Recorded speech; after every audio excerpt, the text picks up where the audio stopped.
So in the most recent Diablo 4 developer livestream, we got the reveal of a lot of the content coming with Season 7, including the return of seasonal powers. And for me personally, as someone who really liked Season 2, this season is looking to be the best or one of the best. And this is also the first time in Diablo 4 where we'll be getting most of the seasonal content testable with the PTR, because if you go back to Season 4 when we first got a PTR and going up to Season 6, we never had all of the seasonal content on the PTRs. In fact, majority of the season specific content wasn't on the PTR. So this is also a first, and it seems like they want a lot of this stuff tested, and probably more specifically, they want the seasonal powers tested. Now, the main element that Season 7 is going to be built around are the new witch powers, and these are somewhat reminiscent of the vampire powers from Season 2, but they seem a lot more interesting, and because of how they're being built, they're also going to be able to tie into a lot of other pieces of the game, some of which is also coming with Season 7 as another new additional system. So with these new witch powers, you'll have one unique witch power and 5 normal witch powers that you can have equipped at the same time, and all of these powers are going to be upgradable in a similar way to some of the previous seasons where you could continue to upgrade all of these different powers. It seems like all of them are going to be able to be upgraded up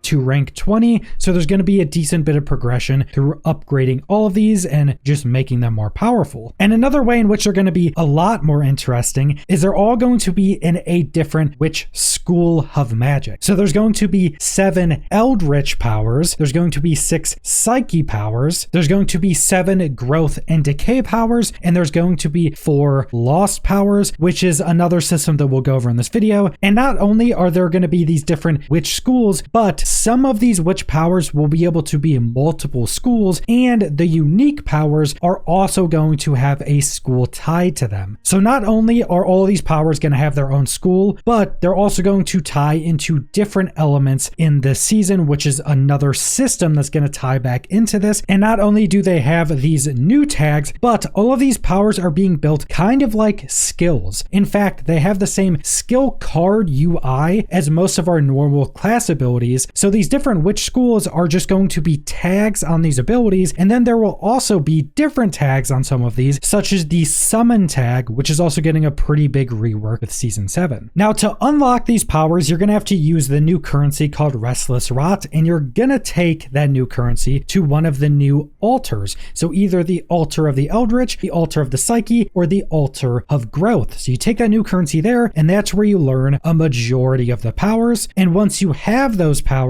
you just also use this new currency in your inventory to upgrade those powers. So after you've already learned a power, you don't have to go back to that altar to keep upgrading them. But on top of all of these normal powers, there's also going to be 4 lost powers that you have to earn from forgotten altars. So in most of the dungeons throughout the game, you'll be able to randomly find these forgotten altars, and that's where you'll be able to go to earn some of these much more powerful lost powers. And we don't actually have a bunch of other information. We know what one of the lost powers is, which is actually the coolest thing they've shown so far, but we don't know the other ones. We don't know if there's anything else on top of the Restless Rot we need to learn those powers. Those are going to be a bit more rare and presumably just much more powerful. Now, to earn the new Restless Rot currency, you're going to have to defeat the new faction of the season called Headhunt, and they're going to be in multiple new pieces of content. The main one of the season are going to be Headhunt, which is a new open world piece of content reminiscent of Blood Harvest from Season 2 with a bit different of a focus. So it could also be something similar to like Helltides, but I think with these being smaller zones, them being up in multiple zones at a time and then constantly cycling, it's seems like they're going to be built more on Blood Harvest, which personally for me was one of my favorite pieces of content in Diablo 4. If you never played Season 2, Blood Harvest were kind of a smaller, more condensed Helltide. There was just a lot more events, there was a lot more objectives. That's the first time where we got the kind of central boss area where you can put the currency on the different pedestals to spawn the boss waves, which is now in Helltides. That was first in Blood Harvest, but I think where Blood Harvest is just better than Helltides is it's much more condensed. So any players that are there, you see them more frequently, and it's much more condensed, so the objectives are closer, there's a lot higher density, and it's just generally a much much more chaotic, fun piece of content. And it seems like that's what these are going to be, but these headhunts are going to be much more focused around whispers. And with the image they showed of this, it seems like there's going to be an absurd amount of whispers in this one small area. So there's going to be some old whispers thrown in there, but there's going to be a bunch of completely new whispers that are going to have different new objectives, presumably new mechanics that we haven't seen in Diablo 4 yet. And they did say that they wanted to test out some new stuff within these new whispers for Season 7. And because these are whispers, it's going to play pretty heavily into whisper turn-ins, which are incredibly lucrative for earning basically anything in Diablo 4, whether it be experience, gold, any amount of gear, or pretty much anything else you want. Whispers are very good. So having something that has just an absurd amount of whisper density is going to be really cool. Now there's also some additional elements on top of all of that. The first one being the unique boss variant to the head rotten, which is a headless husk and fugitive head. And there's also going to be a rare chance for the fugitive head, which is the boss, to have a parasitic stolen head attached to it, which is extremely rare to find. So if you find the boss and it has this parasitic head attached to it, you kill it, you'll get that head, and you can go turn that head into the Tree of Whispers, which will then give you Occult gems, which is another new power system that we'll go over later in this video. And the main way you're going to go about finding this new boss is that anytime you complete a whisper in the headhunt areas, these exposed roots will appear. Now, I'm not actually sure what these exposed roots do on their own, but there's a chance anytime one of these appear that it also is an uprooted cocoon, which will have this new boss inside for you to defeat it. And then again, there's a rare chance for that boss to have the parasitic stolen head, which is where you get those occult gems. And since these headhunts are so focused on whispers, there will also be these raven statues within the headhunts to where you can go turn your whispers into instead of needing to go back to the Tree of Whispers every time. Now you may still want to go back to the Tree of Whispers because they're also giving the Tree of Whispers area an overhaul, which will be going forward past Season 7. So now the Tree of Whispers is going to have all of the different amenities you need. It's going to have all the different crafters and everything closer to the actual Tree of Whisper turn-in. That's probably where everybody is going to put their town portal to for pretty much every future season. And you can also increase the chance of finding this new boss, which will be increased by your torment tier. So just going up in torment gives you a higher chance of coming across a boss. And there's also going to be something called a drought of whispers that also gives you a higher chance, but they have not yet revealed what that drought actually does besides that. Now, on top of this new zone activity, there's also going to be root holds, which are smaller dungeons that are filled with head rotten that will have bonus challenges and rewards. And they describe these as areas to perform dangerous rituals to turn head rot into power. These root hole dungeons are only accessible with whisper wood, which are new sigils found in whisper caches and in silent chests. And it seems like these root hole dungeons are going to be a more rewarding version of headhunts, more specifically more rewarding to just go earn the new currencies and items for the season. So we're getting the new open world area absolutely chocked full with the new whispers, and then we're getting the root hole dungeons. Now, as I mentioned, anytime you find this new seasonal boss, they have a chance to have this parasitic head that once you defeat them, you get the head and you can go turn it into the Tree of Whispers. And that's how you get another one of the new systems called Occult gems. Now, these are kind of reminiscent of the Season 1 mechanic because these gems are only going to be able to be put in your jewelry pieces, but these are going to tie back into the witch powers. And not only that, but these occult gems will also give you armor and resistance to all elements on every single one of them. So you don't have to lose those defensive elements by getting these occult gems. And it seems like they will actually give more overall stats than you could normally get because they all give both armor and resistances. And there's also going to be the different rarities of these gems. They showed magic, rare, and legendary, but I would not be surprised if there's like a unique occult gem or something you could get. And again, these all tie back to the witch powers. So the magic occult gem they showed was your agility, corpse, incarnate, mastery, weapon mastery, and race skills deal increased direct damage to hexed enemies. And hex is one of the new debuffs you can put on enemies with the witch powers. So you use witch powers that apply hex, and some of your skills will deal more damage to those enemies. The rare gem they showed gives you the power while you have 3 or more eldritch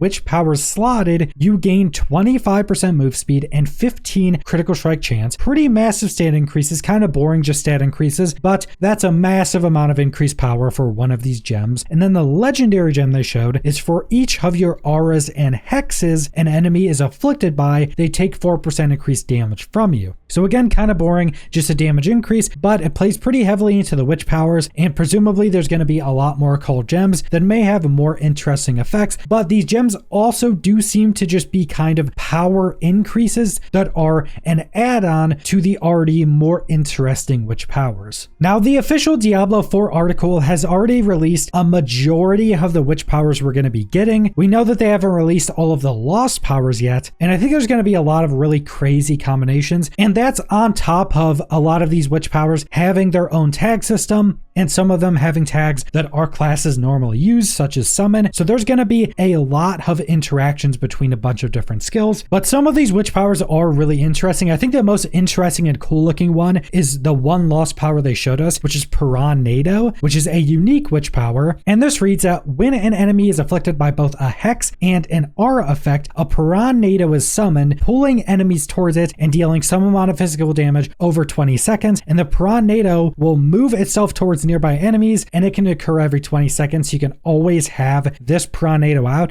It just looks really cool. It's legitimately this like tornado of piranhas that just follows enemies around. And a lot of the other powers also look really cool, even the smaller powers, because one of the normal witch powers they showed off was a poison frog, which has growth and decay and summon as tags. And because summon is getting reworked with this season, it seems like many different pieces of some of our classes are also going to be able to synergize with this summon tag on some of these witch powers. But this power summons a poison frog that attacks and poisons enemies for 3 seconds. In addition, the poison frog will pull enemies towards itself and taunt enemies. And when the frog dies, it explodes and deals a bunch of poison damage instantly to all nearby enemies, and this explosion will always be a crit. So this is definitely going to play into a lot of other elements because it poisons. So it can play into a lot of builds that need poison. It pulls enemies towards it, which is good for basically every build. It taunts enemies, which is basically good for every build. And this is just one of the normal powers. So keep in mind, you can have a bunch of normal powers and one unique power. So there's going to be a lot of pretty crazy things that's going to come out of this. And on top of all of this, there's also going to be a reputation track, which I've said before, you should expect a reputation track with every new season. This reputation track, like some of our previous seasons, will also have seasonal rewards in it. So that's where you'll be earning some of the witch powers, you'll be earning some of the upgrades to some of the witch powers, and they're re-adding the Resplendent Spark to the end, so you'll be able to go